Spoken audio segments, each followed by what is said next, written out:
ሰላም ቀለበቱን አውልቃ ለናታን ሰጠች። እንግዲህ እናትሽን እገላለሁ ናታንን ካልተውሹ ብላ አሰሪዋ በጣም አስቸገረች። እንዲሁም ደግሞ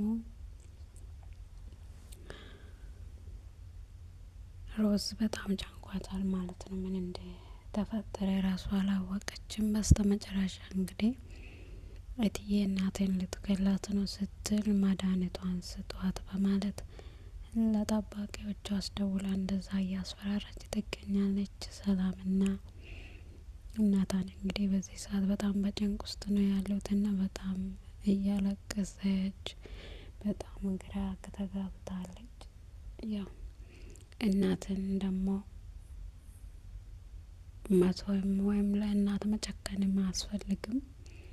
እንግዲህ ናታንን እኔ በጣም ነው የምወደው በእናትሽ እትዬ ብላ ብትለምናትም አልሰማችም። እንግዲህ በአንድ ስልክ ብቻ እናትሽ ትሞታለች ብላ አስገድደዋት እንግዲህ በስተመጨረሻም ለሮዝ እየነገረቻት ደውላ መድኃኒቷን ስጧት ትላለች። እንግዲህ በዛ ምን እንደተፈጠረ ራሱ እየገባ አይደለም። ናታን ራሱ አንቺ የነነሽ ማንም ከኔ አይወስደኝም፣ አንቺን ለማንም ሰው አልፈቅድም፣ ለማንም ሰው እንድትሆኚ አልፈልግም ብሎ እሱ ራሱ ግራ ተጋብቷል። እንግዲህ ምንድነው ያደረኩት፣ ምንድነው የተፈጠረው በማለት በጣም ግራ ተጋብቶታል። እንግዲህ ሰላም በጣም ተቆጣለች።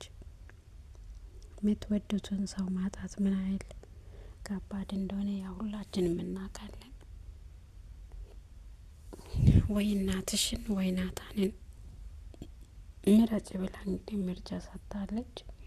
ናታንን የምትይ ከሆነ እናትሽን ታጭያለሽ ብላ ስልክ ታስደውላታለች። ከዛ ለመኪ ደግሞ ከዚህ በኋላ ሰላም የምትባል ሴት ከህይወትሽ ትወጣለች፣ ከዚህ በኋላ አታገኝሽም ብላታለች። እንግዲህ የሰላምን እውነታ መኪ ማወቅ ፈልጋለች፣ ግን እናትየዋ መናገር አልፈለገችም። ስለዚህ ሰላም የግዴታ እናቷ እንዳትጎዳ ናታንን ያው ባትፈልግም ቀለበቱን ወስዳል ሰጥታለችና ከዚህ በኋላ የኔና ያንተ ነገር አብቅቷል፣ ከእንግዲህ እኔና አንተን የሚያገናኘው ነገር የለም። ስለዚህ ናታን አንተ አሰሪዬ ነህ፣ ከዚህ በኋላ እኔ ሰራተኛ ነኝ፣ እንደዛ ሆነን ነው የምንኖረው፣ ሌላ ነገር በመሀላችን ምንም ነገር የለም ብላ ትነግረዋለች። እሱ ግን አልሰማም።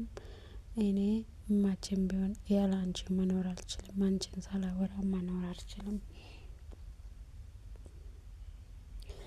ያለ አንቺ መኖር አልችልም፣ አንቺን ሳላወራ መኖራችን። እንግዲህ ሮዝም ምን እየተፈጠረ ነው ራሴን ስላመመኝ ነው ስትል አይ ሆስፒታል ልውሰድሽ፣ በቃ እንደዚህ ሆነሽ ናታን አይቶሻል፣ አይ አሁን ትቶኛል፣ ብቻዬን መቀማት ብቻዬን ማን እፈልጋለሁ፣ በእናትሽ ብቻዬን ተይኝ ስትል ሮዝ ከክላስ ትወጣለች። እሷም ናታንንም ስታይ እሱም በሀሳብ ውስጥ ነው፣ እሷም እያለቀሰች ነው። እንግዲህ ሮዝ ግራ ገብቷታል።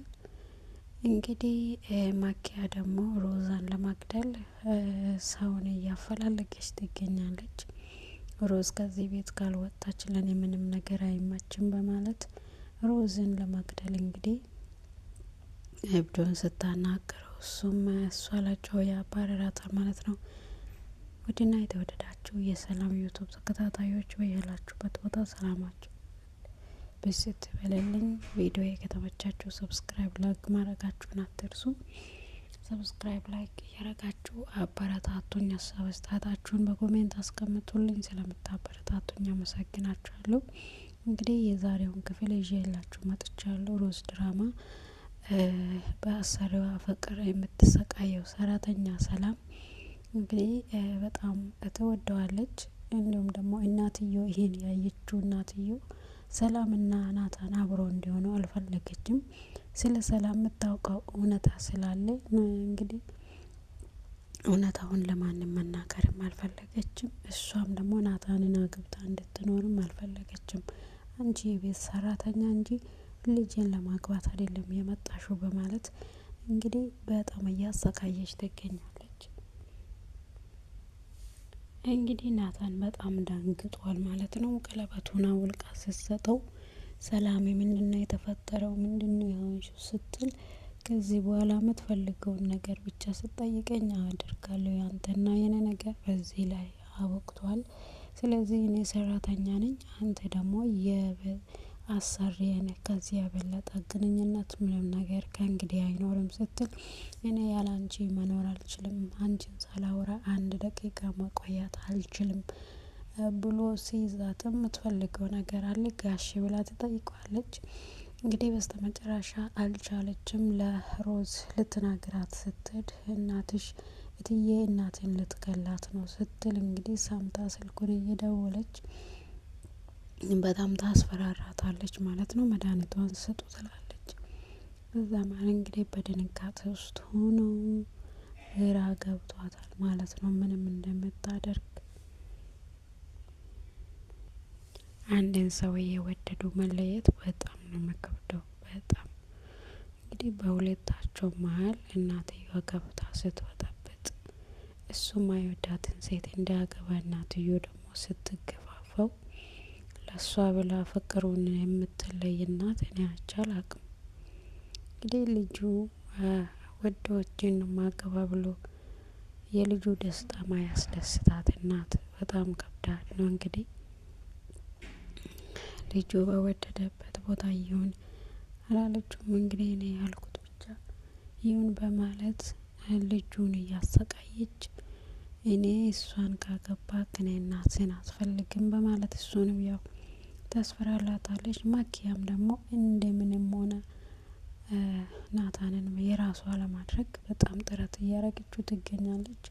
ውድና የተወደዳችሁ የሰላም ዩቲዩብ ተከታታዮቼ የዛሬው ክፍል የኛውን ይመስላል። ቪዲዮን ከወደዳችሁ ሰብስክራይብ ላይክ ማድረጋችሁን አትርሱ። ስለምታበረታቱኝ አመሰግናችኋለሁ። መልካም ጊዜ ተመኘሁላችሁ።